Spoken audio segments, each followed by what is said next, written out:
Hi hello welcome back to my channel. வாழைப்பூவை use பண்ணி நம்ம வடை பண்ணியிருக்கோம், தேங்காய் போட்ட கறி, பருப்பு உசிலி, ஏன் அடை கூட பண்ணியிருக்கோம்.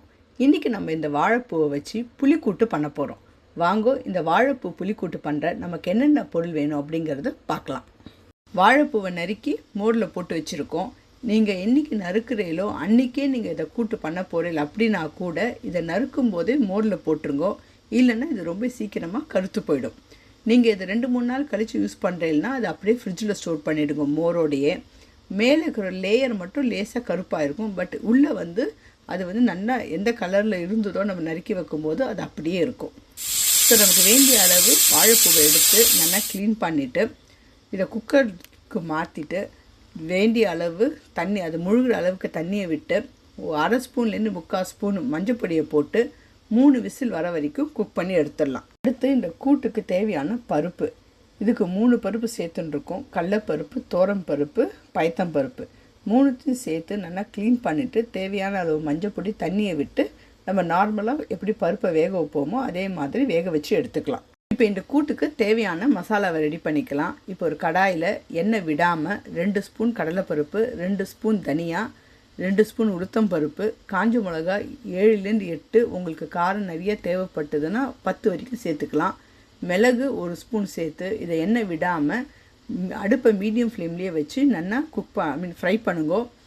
பருப்பு நல்லா செவந்ததுக்கப்புறம் 1 ஸ்பூன் வெந்தயத்தை சேர்த்து இது நல்லா மிக்ஸ் பண்ணிவிட்டு ஜஸ்ட் 1லேருந்து 2 செகண்ட் அதை நீங்கள் மிக்ஸ் பண்ணால் போதும். வெந்தயம் சேர்த்ததுக்கப்புறம் அடுப்பை ஆஃப் பண்ணிவிடுங்க. இது ரூம் டெம்பரேச்சருக்கு வந்ததுக்கப்புறம் 1/4 கப்பு துருவின தேங்காவை சேர்த்துட்டு கூட நம்ம வறுத்து வச்சுருக்கிற எல்லாத்தையும் அதில் சேர்த்து தேவையான அளவு தண்ணியை விட்டு, ரொம்ப தண்ணி விட வேண்டாம், பார்த்து கொஞ்சமாக தண்ணியை விட்டு இதை ஒரு கொரன்னு அரைச்சிக்கோங்க. அது பேஸ்ட்டாக தான் இருக்கணும். அடுத்த ஸ்டேஜ் அது ஃபைன் பேஸ்ட்டாக மாறிடலாம். பட் ஆனால் நமக்கு கூட்டுக்கு கொஞ்சம் கொரப்பாக இருந்தால் தான் நல்லா இருக்கும். அதை மாதிரி அரைச்சி எடுத்துக்கலாம்.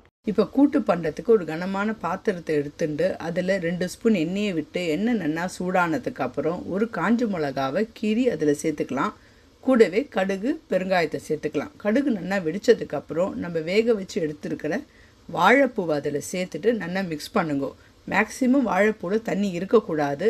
பட் நம்ம கொஞ்சம் தண்ணி எக்ஸ்ட்ரா விட்டுருந்தோம் அப்படின்னா வேக வைக்கும்போது இப்போ தண்ணி இருக்கும்.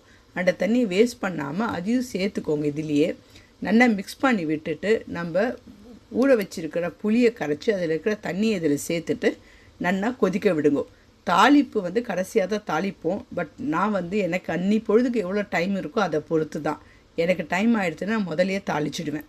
ஸோ நீங்கள் கடைசியாக கூட தாளிச்சிக்கலாம். இப்போ வாழைப்பூ நல்லா புளி தண்ணியில் கொதிக்க ஆரம்பித்த உடனே அடுப்பை சிம் பண்ணிவிட்டு நீங்கள் இப்போ வேக வச்சுருக்கிற பருப்பையும் இதில் சேர்த்துட்டு கூடவே அரைச்சி வச்சுருக்கிற மசாலாவையும் இதில் சேர்த்து நல்லா மிக்ஸ் பண்ணிக்கோங்க. வாழைப்பூ தண்ணி இல்லாமல் இருந்ததுன்னா உங்களுக்கு கண்டிப்பாக 2லேருந்து 2.5 டம்ளர் தண்ணி தேவைப்படும். அதை விட்டுட்டு தேவையான அளவு உப்பையும் சேர்த்து நல்லா மிக்ஸ் பண்ணிவிட்டு இதை அடுப்பை மீடியம் ஹை ஃப்ளேமில் குக் பண்ணுங்க. இது கொதி வர ஆரம்பித்ததுக்கப்புறம் கொஞ்சமாக கருவேப்பிலையை சேர்த்து நல்லா மிக்ஸ் பண்ணிவிட்டு அடுப்பை லோ ஃப்ளேமில் ஒரு 5 நிமிஷம் இதை கொதிக்க விட்டுட்டு அடுப்பை ஆஃப் பண்ணிவிடுங்க. திக்னஸ் உங்களுக்கு ஏற்ற மாதிரி தண்ணியை விட்டுக்கோங்க. தாளிக்கலை அப்படின்னா இப்போ நீங்கள் கடைசியாக அதை நெய்யோ இல்லை எண்ணெயோ விட்டு தாளிச்சிட்டு கலரி விட்டுட்டு அடுப்பை ஆஃப் பண்ணிவிட்டு உடனே மூடி வச்சுடுங்க.